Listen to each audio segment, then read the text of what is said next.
ఏది బాబు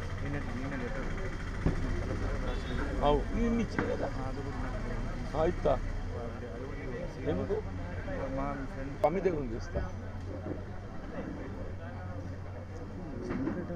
అన్న తెలంగాణ రాష్ట్ర విభజన సందర్భంగా ఉమ్మడి రాష్ట్రంలో వాస్తవంగా ఈ ఉచిత విద్యుత్తు ఏదైతే వ్యవసాయ రంగాన్ని ఇవ్వడం జరుగుతుందో అది తెలంగాణ ప్రాంతంలో అధిక వినియోగం ఉండడంతో తెలంగాణ ప్రాంతంలో విద్యుత్ వినియోగం అధికంగా ఉందనేటువంటి ఒక భావనతోని ఇలా రాష్ట్ర పునర్విభజన చట్టంలో అంటే వాస్తవం sharing of assets and liabilities ఏదైతే ఉన్నదో ఐ బిలీవ్ ఆంధ్ర 52%, తెలంగాణ 48% ప్రకారం ఏదో budget. Andhra 52%, Telangana 48% budget assets and liabilities. But power షేరింగ్కి వచ్చేవరకల్లా తెలంగాణలో విద్యుత్ వినియోగం అధికంగా ఉందనే ఒక భావనతోని ఉమ్మడి రాష్ట్రంలో జనరేషన్ అవుతున్నటువంటి ఒక విద్యుత్ ఉత్పాదన మొత్తం కూడా ఆల్మోస్ట్ 53.9 అంటే about 54% to the Telangana state and 46% to AP. అంటే ఈ జనరేషన్ యూనిట్ ఏదైతున్నదో ఉత్పాదక కేంద్రం ఆంధ్రలో ఉన్నగానే ఏదైతుందో కేవలం పీపీ అగ్రిమెంట్తో మనకు కేటాయింపు చేయబడే విధంగా అర్లియర్ పీపీ అగ్రిమెంట్ ఏది ఉందో దాని విధంగా మనకు కేటాయింపు చేయబడే విధంగా ఇది రాష్ట్ర పునర్విభజన చట్టంలో పొందుపరిచారు. In the interest of the Telangana reason, particularly వ్యవసాయ రంగాన్ని రైతాంగాన్ని దృష్టిలో ఉంచుకొని పొందుపరచడం జరిగింది. సరే, రాష్ట్ర విభజన తదుపరి తెలంగాణ ప్రాంతంలో విద్యుత్ వినియోగం అధికంగా ఉందనేటువంటి ఒక భావనతోని అప్పుడు అధికారానికి వచ్చిన తెలంగాణ రాష్ట్ర ప్రభుత్వం అప్పుడు ఒక 1000 మెగావాట్లు ఏదైతుందో ఛత్తీస్గఢ్ ప్రభుత్వంతో ఒప్పందం కుదుర్చుకుంది. దానికి గ్రిడ్ ఏదైతుందో మనకు ముందు లేకుండే ఆ గ్రిడ్ వార్దా డిచ్పెల్లి కొత్త ఏర్పాటు చేయడంతో మనకు సులువైపోయింది. సరే, ఈ కొనుగోలు ఒప్పందం కొంత అధిక ధర కోట్ చేయబడ్డది అనేది ఒక చర్చనీయాంశంగా పేర్కొనడం జరుగుతుంది. సరే, ఇప్పుడు అప్పటి ముఖ్యమంత్రి కేసీఆర్ గారి యొక్క ఆలోచన ఏంటంటే మనకు విద్యుత్తు అలొకేషన్ ఇంపార్టెంట్ కాబట్టి because it is in between the two state governments అనే ఒక భావనతోని మేము ఒప్పందం కుదుర్చుకున్నాం అన్నటువంటి ఒక ఆలోచనను వ్యక్తం చేయడం జరుగుతుంది. This is about power purchase from Chhattisgarh state. This is about అట్లాగే ఉమ్మడి రాష్ట్రంలో ఏదైతుందో మనకు అవసరమయ్యేటువంటి ఒక విద్యుత్తు సమకూర్చాలనేటువంటి ఒక భావన తలంపుతోని ఇప్పుడే మీకు పేర్కొన్న ఆల్మోస్ట్ 54% అంటే 53.96 సంథింగ్ మనకు తెలంగాణ రాష్ట్రానికి కేటాయింపు చేయబడి ఆంధ్రాకు 46% సంథింగ్ కేటాయింపు చేయడం జరిగిందో దానికి తోడు ఎన్టీపీసీ ద్వారా 4000 మెగావాట్ల విద్యుత్ ఉత్పాదన ప్రాజెక్ట్ ఏర్పాటు చేసి జనరేషన్ కాస్ట్ మన తెలంగాణ రాష్ట్రంపై ఏ విధమైన భారం లేకుండా కేవలం పీపీ అగ్రిమెంట్తో మాత్రమే మనం 4000 మెగావాట్ల విద్యుత్తు సరఫరా పొందే అవకాశం అందులో పొందుపరచడం జరిగింది. అంటే 4000 megawatt is not smaller thing. 4000 megawatt అంటే వాస్తవంగా తెలంగాణ నీడ్ను దృష్టిలో పెట్టుకొని ఈ రాష్ట్ర పునర్విభజన చట్టంలో ప్రత్యేకంగా తెలంగాణ రాష్ట్రానికి అవసరాలను దృష్టిలో పెట్టుకొని ఈ 4000 మెగావాట్ విద్యుత్ ఉత్పాదన ప్రాజెక్టును మరి కేంద్ర ప్రభుత్వం నిర్మాణం చేపట్టబడే విధంగా రాష్ట్ర పునర్విభజన చట్టంలో పొందుపరచడం జరిగింది. ఇవాళ అప్పటి టీఆర్ఎస్ ప్రభుత్వం ముఖ్యమంత్రి కేసీఆర్ గారు ఏదైతుందో అంటే వాస్తవంగా ఫస్ట్ టర్మ్లో ఆయనకు అప్పటి కేంద్ర ప్రభుత్వం మోడీ గారికి ఏదైతుందో సన్నిహిత సంబంధాలు ఉంటాయి. ఇందులో భిన్నాభిప్రాయం ఎవరికి లేదు. అంటే వాస్తవంగా అంతవరకు పార్లమెంట్ అసెంబ్లీ ఎన్నికలు కలిసి వస్తున్నటువంటి వాటిని కూడా ఇక్కడ టీఆర్ఎస్ పార్టీ రీజనల్ పార్టీ కాబట్టి ఇలా జాతీయ ఎన్నికలతో కలిసి వస్తే రీజనల్ పార్టీ ప్రభావం తగ్గుతుందనే ఒక భావనతోని ఆయన ముందస్తుగా ఎన్నికలు పోయే విధంగా మోడీ గారితో ఒప్పందం కుదుర్చుకొని ఎన్నికలు కూడా ముందు పోవడం జరిగింది. అంటే ఇది ఎందుకు చెప్తున్నా అని చెప్పంటే వీళ్ళ కేసీఆర్ గారికి మోడీ గారితో ఉన్న సాన్నిహిత్యం అంత అదిగా ఉండే అని చెప్పంటున్నా. రాజకీయంగా కూడా ఏదైతుందో టీఆర్ఎస్ పార్టీకి లబ్ధి అనుకూలపడే విధంగా ఆయన ఎన్నికల ముందుకు జరపడానికి కొరకు కూడా సహకరించిండని చెప్పంటే వాళ్ళిద్దరి మధ్య ఉన్న మైత్రి బంధం ఎంతుందో మనకు తెలియంది కాదు. ఈయన ప్రభుత్వాన్ని రద్దు చేసుకున్నా కానీ నీ 3 మాసాల కోసం ఎన్నికల ముందెందుకు పెడతానా, ఆ 3 మాసాలు రాష్ట్రపతి పాలన పెట్టేసి పార్లమెంట్తో కలిపే అవకాశం ఉండే. కానీ అట్లా కాకుండా కేవలం టీఆర్ఎస్ పార్టీకి సహకరించాలనే భావనతో ముందస్తు పోవడం జరిగింది. నేను ఎందుకు చెప్తున్నా, ఇది ఎన్టీపీసీ ఏదైతే 4000 మెగావాట్ విద్యుత్ ఉత్పాదన ప్రాజెక్టు అందులో పొందుపరచడం జరిగిందో, ఇవాళ 4000 మెగావాట్ విద్యుత్ ఉత్పాదన ప్రాజెక్టు నిర్మాణం చేసుకుని ఉండి పూర్తి చేసుకోగలిగినట్టయితే అసలు యాదాద్రి అవసరమే లేదు. యాదాద్రి ఏదైతుందో ఇది రాష్ట్ర ప్రభుత్వం పెట్టుబడితోని దాదాపు 40,000 కోట్ల పైచిలుకు 40,000 కోట్లు రాష్ట్రంపై ఆర్థిక భారం పడే విధంగా, అంటే తెలంగాణ ప్రజానీకంపై భారం పడే విధంగా నీకు ఏ విధమైన భారం లేకుండా 4000 మెగావాట్ల విద్యుత్ ఉత్పాదన పైసా పెట్టుబడి లేకుండా పొందే అవకాశం ఉండగా దానిపై దృష్టి కేంద్రీకరించకుండా వీళ్ళు ఇంతవరకు నీకు కేవలం 1600 మెగావాట్లు మాత్రమే కమిషన్ అయింది. ఎన్టీపీసీ ఫస్ట్ ఫేజ్ ఏదైతుందో 800 × 2 కేవలం 1600 మెగావాట్లు మాత్రమే కమిషన్ అయింది. Second stage 800 it is at to commission, అంటే ఇంకా 1600 పెండింగ్ ఉన్నది. అలా మనకి ఇంకా 1600 మెగావాట్లు పెండింగ్ ఉన్నది. దానికి సంబంధించి ఉత్పాదనకు కావాల్సిన స్థల కేటాయింపు కూడా ఇంకా పూర్తి చేస్తలేదు తెలంగాణ ప్రభుత్వం. ఇవన్నీ ఉండంగా ఏదైతుందో NTPC thermal based, Yadadri thermal based, 2 thermal బేస్డే. వీళ్ళ ముఖ్యమంత్రి గారు ఏమంటారు, విద్యుత్ ఉత్పాదన ప్రాజెక్టులు అన్నీ ఉత్తర తెలంగాణలోనే ఉన్నాయి, దక్షిణ తెలంగాణలో విద్యుత్ ఉత్పాదన ప్రాజెక్టులు లేవు, కాబట్టి దక్షిణ తెలంగాణలో నేను ప్రాజెక్టు ఏర్పాటు చేయాలని దామరచెర్లలో నేను ఏర్పాటు చేయడానికి సంకల్పించానని చెప్పంటాడు. విద్యుత్ ఉత్పాదన ప్రాజెక్ట్ అనేది తెలంగాణ ఉద్యమంలో మనకి ఇది ఒక ప్రధాన అంశమైంది. తెలంగాణ ఉద్యమంలో ఇది ప్రధానమైన అంశమైందని చెప్పంటున్నా. ఎక్కడైతే పిట్ హెడ్ అంటే బొగ్గు లభ్యత ఎక్కడుంటే అక్కడనే విద్యుత్ ఉత్పాదన ప్రాజెక్ట్ పెట్టాలి. ఇక్కడ మన బొగ్గు ఉత్పత్తి అందుబాటులో ఉండగా పడవ విజయవాడ థర్మల్ పెట్టిన ఉమ్మడి రాష్ట్రంలో, అప్పుడు దాన్ని మనం వేలెత్తి చూపినాం. బొగ్గు మనది, విద్యుత్ జనరేషన్ ఏది ఇస్తుందో పట్టుకపోయి విజయవాడలో పెట్టిందని చెప్పని మనం ఈ అంశాన్ని మనం లేవనెత్తినాం. అంటే భవిష్యత్తులో ఎప్పుడు విద్యుత్ ఉత్పాదన ప్రాజెక్టులు నెలకొల్పినా కానీ పిట్ హెడ్ ఎక్కడ బొగ్గు లభ్యత ఉంటే అక్కడే పెట్టాలనేటువంటి ఒక ఆలోచనను మనం తెలంగాణ ఉద్యమంలో ఒక ప్రధానమైనటువంటి ఒక అంశంగా దాన్ని లేవనెత్తినాం. వీళ్ళు ఎన్టీపీసీ కావాల్సినటువంటి ఒక 4000 మెగావాట్ విద్యుత్ ఉత్పాదన సంబంధించిన ప్రాజెక్టు రామగుండంలో నెలకొల్పబడే విధంగా వీళ్ళ 1600 + 800 2400కి అక్కడనే నెలకొల్పుతున్నాం. ఇంకా 1600కి ఏది ఇస్తుందో నువ్వు స్థలం కేటాయింపు అక్కడ ఉన్నది అందుబాటులో. ఫార్చునేట్లీ అదృష్టం ఏంటి బాబంటే రామగుండంలో మనకి ఎంతంత స్థలం అందుబాటులో ఉన్నది. రామగుండం తెలంగాణ రాష్ట్రంలో ఉన్నది. ఉత్తర తెలంగాణ అయినంత మాత్రాన దాన్ని వివక్ష గురి చేయాల్సిన అవసరం లేదు. ఉత్తర తెలంగాణ అయినంత మాత్రాన వివక్ష గురి చేయాల్సిన అవసరం లేదు. ఇవాళ ఏదైతుందో ఉత్తర తెలంగాణలో జనరేషన్ యూనిట్స్ ఉన్నాయి, నేను దక్షిణ తెలంగాణ పట్టుకపోయి పెట్టానని చెప్పండి. ఇవాళ మళ్ళీ ఒక కొత్త ప్రాంతీయ విభేదాలు రెచ్చగొట్టే ప్రయత్నం చేస్తున్నట్టు కనబడుతుందని చెప్పంటూ నేను విద్యుత్ ఉత్పాదన ప్రాజెక్టు ఉత్తర దక్షిణ అనేది కాదు, బొగ్గు లభ్యత ఎక్కడుంటే అక్కడ పెట్టాలి. దాని మౌలిక సూత్రం అది, దాని మౌలిక సూత్రం అని చెప్పంటూ నేను. వీళ్ళు ఏమైపోయింది, ఈయన దామరచెర్లలో పెట్టడంతో ఆల్మోస్ట్ 200 కిలోమీటర్లు వీళ్ళు అధిక రవాణా బొగ్గు చేయాల్సి వస్తుంది. కొత్తగూడెంకి వెళ్ళి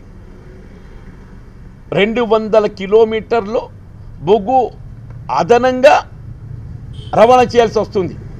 అంటే 200 కిలోమీటర్లు అదనంగా అంటే ఆల్మోస్ట్ పర్ యూనిట్ ₹1 అదనంగా భారం పడుతుంది. బొగ్గు ట్రాన్స్పోర్టేషన్ ఏదైతుందో జనరేషన్ కాస్ట్ మీద ఆల్మోస్ట్ పర్ యూనిట్ ₹1 అదనపు భారం పడుతుందని చెప్పి అంటున్నాయి. నీకు రామగుండంలో జనరేషన్ చేసుకొని వీళ్ళు మొత్తం నేషనల్ గ్రిడ్కు మనం అనుసంధానం అయిపోయి ఉన్నాం. నేషనల్ గ్రిడ్కు అనుసంధానమై ఉన్నాం. నీకు ఎక్కడ విద్యుత్ ఉత్పాదన చేసినా కానీ ఎక్కడికి వెళ్ళంటే అక్కడ పట్టుకుపోయే అవకాశం ఉన్నది. రామగుండంలో విద్యుత్ ఉత్పాదన చేసుకుంటే నీకు హైదరాబాద్ నగరాన్ని తీసుకొచ్చడానికి ఇబ్బంది లేదు. గ్రిడ్లో ఉన్నాం మనం, నేషనల్ గ్రిడ్లో ఉన్నాం మనం. నేషనల్ గ్రిడ్లో ఉన్నాం కాబట్టి ఎక్కడికి పట్టుకపోవచ్చు. ఇవాళ నిన్న ముఖ్యమంత్రి గారి యొక్క లేఖ ఏదైతుందో జస్టిస్ నరసింహారెడ్డి కమిషన్ రాసిన దాని ఒక కొత్త వివాదాన్ని లేవనెత్తిండు. ఇంతవరకు ఏదైతుందో మరి అటువంటి ఉత్తర తెలంగాణ దక్షిణ తెలంగాణ యొక్క ఆలోచన రేకెత్తలేదు. ఇవాళ ఏది కొత్తగా ఉత్తర తెలంగాణ దక్షిణ తెలంగాణ అటువంటి ఒక ఆలోచన రేకెత్తింపజేస్తుందని చెప్పి అంటున్నా. ఇప్పుడు ఉత్తర తెలంగాణ అనేది మేము రాష్ట్రంలో అంతర్భాగం కాదానే? నీకు ఉత్తర తెలంగాణలో నీకు బొగ్గు ఉత్పత్తి లభ్యత ఇక్కడ ఉంటే ఈడికెళ్ళి 200 కిలోమీటర్లు నువ్వు రవాణా అధిక భారంతో నీ దక్షిణ తెలంగాణలో పెట్టిన అక్కడ బొగ్గు జనరేషన్ ఉత్పాదన లేదు అని చెప్పంటే ఏమన్నట్టే. ఇప్పుడు మా గోదావరి నది నీరు ఏదైతే పట్టుకపోయి కృష్ణానదిలో కలుపుతా అని చెప్పి అంటావు. అంటే ఇక్కడ ఏది గోదావరి పరివాహక ప్రాంతం, ఇక్కడ ప్రాంతం మొత్తం సాగుమే అయిన తదుపరి నువ్వు ఆలోచన చేసే సర్ప్లస్ ఉంటే గోదావరి నది ప్రవాహక ప్రాంతం ఏదైతే ఉందో సాగు పూర్తి స్థాయిలో వినియోగం అయినట్టయితే then you can think it's a different thing. Generation కూడా ఏదైతుందో, విద్యుత్ ఉత్పాదన కూడా ఏదైతుందో నువ్వు రామగుండంలో చేపట్టాల్సినటువంటి ఒక విద్యుత్ ఉత్పాదన అసలు అవసరమే లేదని చెప్పంటున్నా రాష్ట్ర ప్రభుత్వంకి వెళ్ళి. నా మొదటి యొక్క ఆలోచన ఏంటి అని అంటే, ఎప్పుడైతే నీకు ఎన్టీపీసీతో పైసా పెట్టుబడి లేకుండా నువ్వు ఏదైతుందో 4000 మెగావాట్ల విద్యుత్తు పొందే అవకాశం ఉన్నదో ఆ 4000 మెగావాట్ల విద్యుత్తును ఉత్పత్తి చేసి టైం బౌండ్ 4 ఏళ్ల లోపల సరఫరా పొందినట్టయితే ఈ సంవత్సరాన్ని ఏది లేదు 40,000 కోట్లు నువ్వు రాష్ట్ర ప్రజానికమే భారం ఇస్తున్నావు చెప్పంటున్నాను. నేను కేంద్రంపై ఎందుకు ఆధారపడతా, నా ఓన్ జనరేషన్ స్టార్ట్ చేసుకుంటా అని చెప్పి నువ్వు భావించినట్టయితే better you would have gone for solar energy. Better you would have gone for solar energy.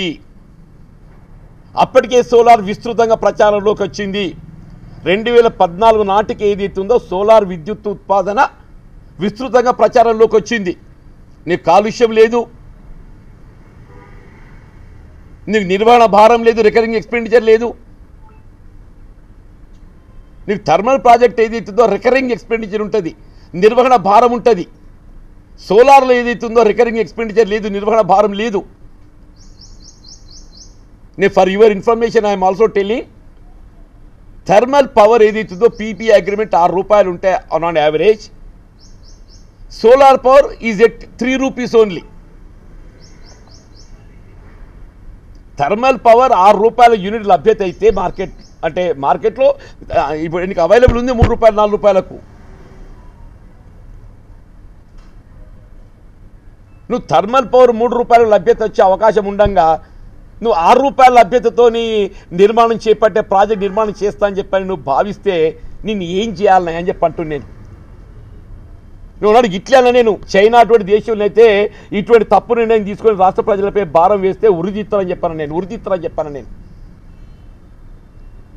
నేను జగదీశ్వర్ రెడ్డి ఇంకేం చెప్తాడు, మా మీద అవినీతి ఆరోపణలు లేవు, ఇంతకంటే ఎక్కువ ఏం ఆరోపణ కావాలి అంటూ నేను. అవినీతి కళ్ళ కనబడతాదే, అవినీతి కళ్ళ కనబడుతుందా అని చెప్పంటూ నేను. ఇచ్చినోడు పుచ్చుకునేటోడు కనబడుతుందా? నువ్వు రాష్ట్ర ప్రజానీకంపై ఏదైతుందో నీకు సెల్ఫ్ జనరేషన్ తెలంగాణ రాష్ట్రం అని చెప్పని నీ తప్పుడు ఆలోచన ఇవాళ రాష్ట్ర ప్రజానీకంపై 40,000 కోట్ల ఆర్థిక భారం వేయడమే కాదు, రాబోయే భవిష్యత్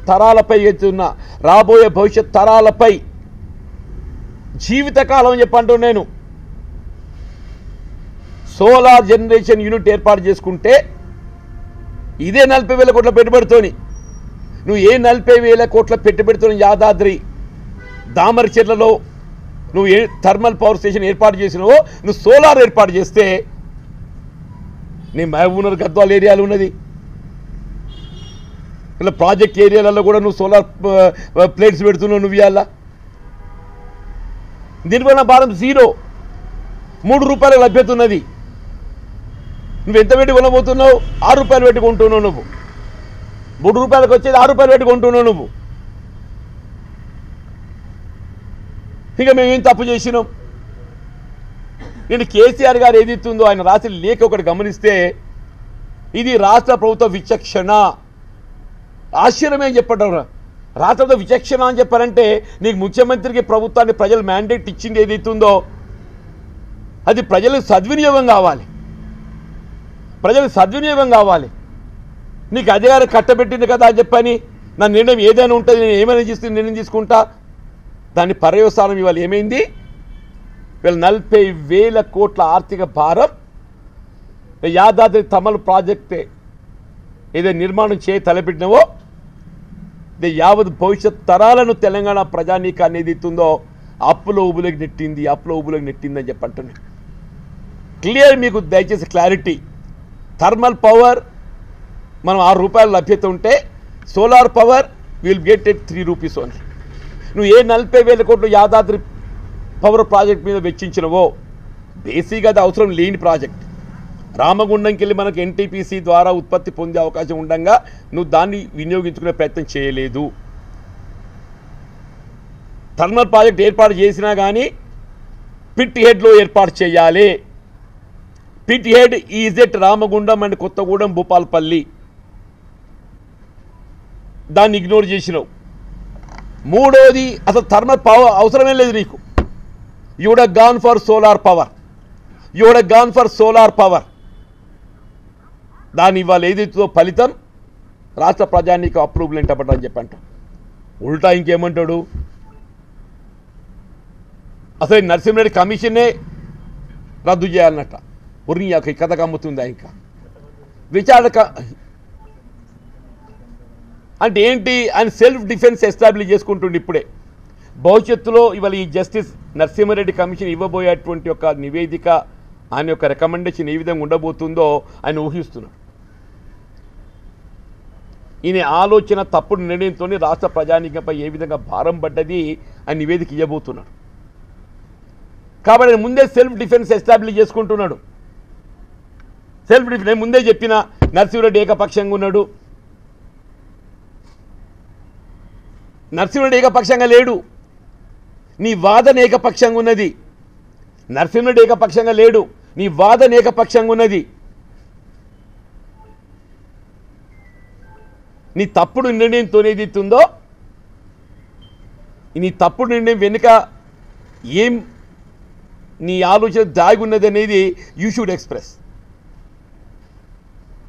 నీ కమిషన్ల కక్కుర్త్యా, నీ కమిషన్ల కక్కుర్త్యా,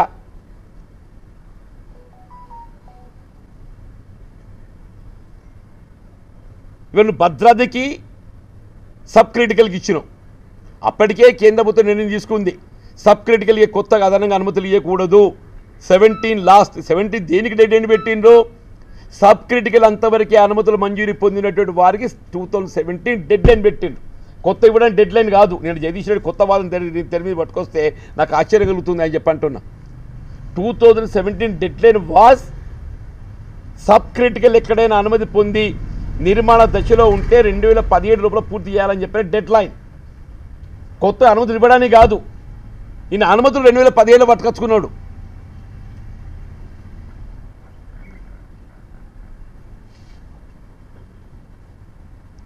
అంటే బేసిక్ అక్కడ స్టార్ట్ అయింది.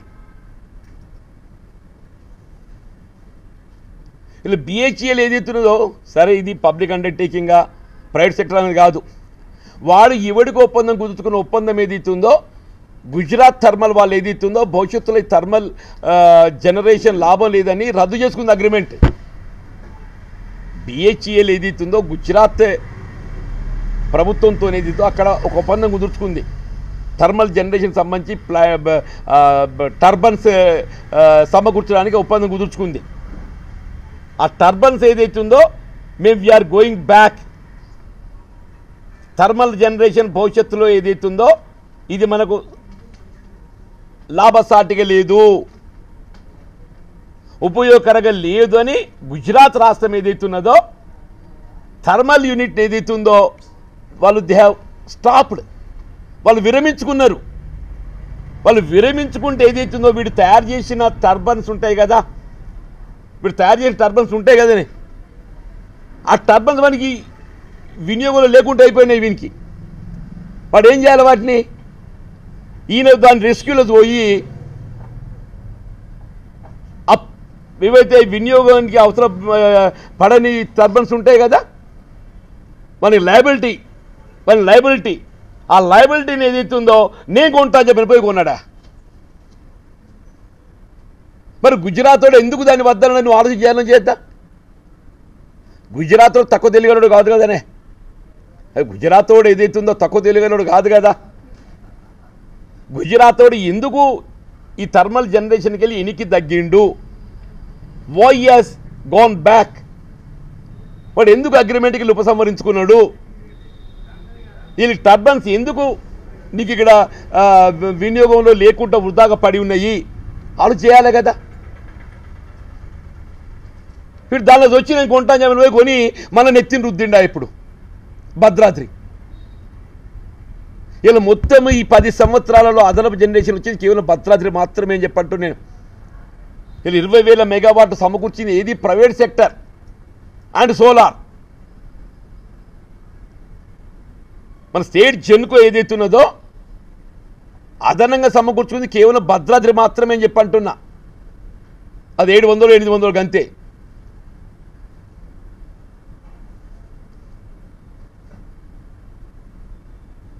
అంటే నువ్వు రాష్ట్రాన్ని ఏం ఇప్పటికైనా ప్రజలు విజ్ఞులు చెప్పంటున్నా. అదృష్టం ఇప్పటికైనా నీవు ఈ ఆలోచన విధానం ప్రజలు గ్రహించిండ్రు. నీ భవిష్యత్ తరాలు ఏదైతుందో ఈ 10 ఏళ్ళల్లో పడ్డ భారం చాలా నాయన ఇక నువ్వు అని చెప్పని పక్కన పెట్టి సంతోషం అంటున్నా. దాన్ని ఇంకా సమర్థించుకునే ప్రయత్నం చేస్తున్నాడు. అంటే నరసింహారెడ్డి కమిషన్ ఏ విధమైనటువంటి యొక్క రికమెండేషన్స్ ఇవ్వబోతుందనేది ఊహించి ఈ నరసింహారెడ్డి కమిషన్ తప్పి అది ఉల్టా చోర్ కొత్వాల్ అంటారు కదా, ఒకటి ఉన్నది సామెత, ఉల్టా చోర్ కొత్వాల్. ఇలా చోరు ఉల్టా కొత్వాల్ కూడా డాక్టరే. ఇది ఉంటే ఏదైతుందో నేరస్తుడు విచారణ అధికారిని ఏదైతుందో బెదిరిస్తుండు. నేరం ఆరోపింపబడ్డటువంటి వాడు ఏదైతుందో ఇన్వెస్టిగేషన్ చేస్తున్నటువంటి అధికారిని ఆయనపై మోటివ్స్ అట్రిబ్యూట్ చేస్తున్నాడు. ఎదురునే కథ అని చెప్పంటు నేను. నువ్వు న్యాయ వ్యవస్థను కించపరుస్తున్నావు. చివరి కేసీఆర్ గారి యొక్క ఆలోచన విధానం చెప్పంటూ నేను నువ్వు ఒకసారి ప్రజలు తిరస్కరించగానే నేను న్యాయ వ్యవస్థ మీదనే గౌరవం పోతున్నాదే. ఇలా 3 ఏదైతుందో legislature, executive, judiciary. Media comes 4th estate. అటువంటి జ్యుడిషియరీని ఏదైతుందో కించపరిచే విధంగా కేసీఆర్ గారు మాట్లాడడం ఏదైతుందో ఇది తీవ్రంగా ఖండిస్తున్నాం అని చెప్పి మొత్తం ఇది న్యాయ వ్యవస్థనే ధిక్కరించినట్టే. మొత్తం నరసింహారెడ్డి గారి పట్ల నువ్వు ఆరోపణలు సంధించడం ఏదైతుందో మొత్తం న్యాయ వ్యవస్థనే కించపరిచినట్టు ధిక్కరించినట్టు అవుతుందని చెప్పి అంటున్నా. నీ మీద రాబోయేటువంటి యొక్క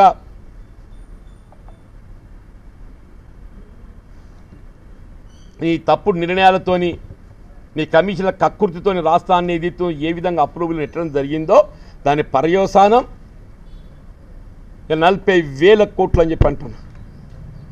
నేను 3 ఇచ్చా. ఒకటి ఎన్టీపీసీ ద్వారా మనకు లభ్యత ఉండగా నువ్వు మళ్ళీ సెల్ఫ్ జనరేషన్ పోయే అవకాశం లేకుండే, నెంబర్ 1.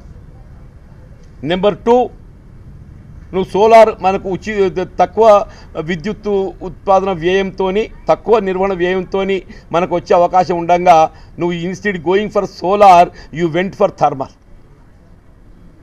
నీ థర్మల్ 6 రూపీస్ పీపీఏ ఉంటే నీ సోలార్ 3 రూపాయలు పీపీఏ ఉన్నది. జీవితకాలం ఈ పీపీఏ అగ్రిమెంట్ మన మీద భారం అవుతుందని చెప్పంట. 3వది నువ్వు థర్మలే చేయాలని చెప్పనుకుంటే Ramagunda would have been where pithead, నీ బొగ్గు లభ్యత ఉన్న కాడ చేసేదంటే. ఇవన్నీ కాదని చెప్పని ఏదైతుందో నువ్వు దామరచిల తరలించడంతో నీ స్వార్థ ప్రయోజనాలను నీ స్వార్థ ప్రయోజనాలను దృష్టిలో ఉంచుకొని నామినేషన్ మీద ప్లాంట్ అప్పగించడం. ఇప్పుడు మీకు భద్రాద్రి ఇచ్చినావు అని చెప్పంటే నాకు 2 ఏళ్ళు పూర్తి కావాలి కాబట్టి నేను ఇచ్చినా అని చెప్పంటే ఒక సంబంధించిన ప్రయత్నం చేస్తుండే. నువ్వు యాదాద్రి ఎందుకు ఇచ్చినావు నామినేషన్ మీద? భద్రాద్రి ఏదైతుందో నాకు 2 ఏళ్ళ పవర్ జనరేషన్ కావాలి కాబట్టి నాకు ఇమీడియట్ నా రాష్ట్ర ప్రభుత్వం విద్యుత్ అవసరాలకు సరిపడ విద్యుత్ కావాలి కాబట్టి నేను నామినేషన్ ఇచ్చిన అని చెప్పంటుండే. Yadadri you would have gone for tender. There is no అసలు యాదాద్రి నువ్వు నామినేషన్ ఇవ్వడం లోపల ఏదైతుందో there is no excuse at all. Yadadri nomination మీద ఇవ్వటము there is no excuse at all. BHEL participate కాదలుచుకో లెట్ దెమ్. BHEL నిజంగానే బిడ్లో పార్టిసిపేట్ కాదలుచుకున్నట్టయితే నీకు అంతకంటే తక్కువ నిర్మాణ వ్యయాన్ని ముందుకు వస్తే BHEL might be public undertaking, నీకు అంతకంటే తక్కువ నిర్మాణ వ్యయంతో ఇంకో ప్రైవేట్ సెక్టర్ ముందుకు వస్తే ఆ భారం మనం ఎందుకు మోయాలి? నువ్వు టెండర్ పోయినట్టు ఏదైతుందో అప్పుడు బిడ్డింగ్ లోపల BHEL వస్తుందా ఇక వేరే అదర్ కంపెనీ వస్తుందా తెలిసి వస్తుండే. నువ్వు పోకపోవడానికి కారణం ఏంది? నీ స్వార్థ ప్రయోజనం, నీ స్వార్థ ప్రయోజనం, నీ కమిషన్ల కక్కుర్తి, దాని పర్యవసానం ఇవ్వాలి. ఇంకో ఇక్కడికి వచ్చిందని చెప్పండి. ఇవాళ let judicial enquiry go on. ఇవాళ మీ విచారణ సాధ్యం. ఇంకా ది అదర్ ఘోష్ కమిషన్ కూడా ఉంది. అన్ని లింక్ చేస్తే బాగా అయిపోతుంది. నేను today I'm limiting for only this Narasimhareddy కమిషన్కి లిమిట్ అవుతున్నా. జస్టిస్ ఘోష్ దాన్ని కూడా కట్టు, దానిలో కూడా వాళ్ళు రికమెండేషన్స్ ఇచ్చిండ్రు. అసలు మేడిగడ్డల ప్రాజెక్టే కట్టద్దని ఇచ్చింది. దానిలో అది కూడా ఉన్నది. భగీరథ కూడా ఉన్నది. ఈ మూడిటి పొత్తుల 2 లక్షల కోట్లు. ఈ మూడిటి పొత్తుల హౌ కెన్ ఇట్ బి? కక్ష సాధింపి అనుకుంటే ఏ విచారం లేకుంటేనే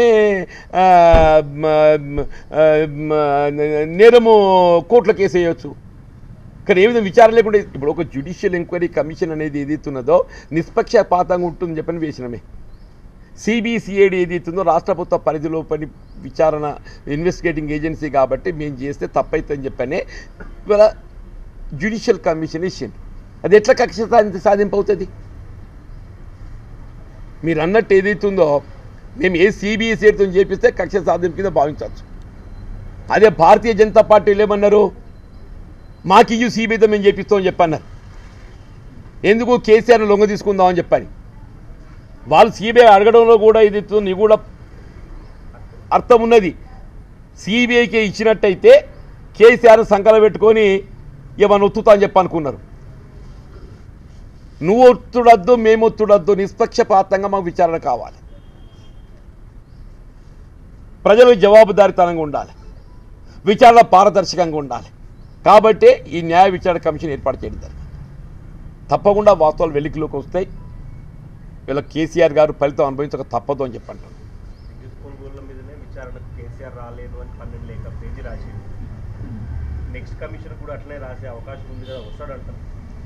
అంటే that it self is an evidence.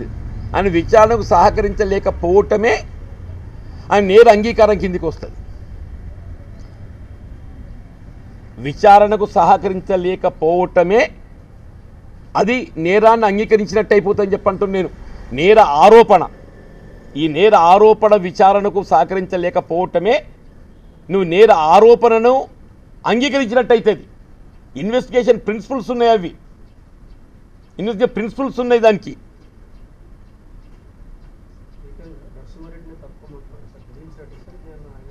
కొనసాగాలి. ఎట్లా తప్పుకోమంటే ఆయన వాడినంటే తప్పుకుంటాడే, బెదిరిస్తున్నట్టే ఆయనకి. నేను ఏమన్నా బాబు, ఆయన ఆల్రెడీ డిఫెన్స్ ఎస్టాబ్లిష్ చేసుకుంటుండు.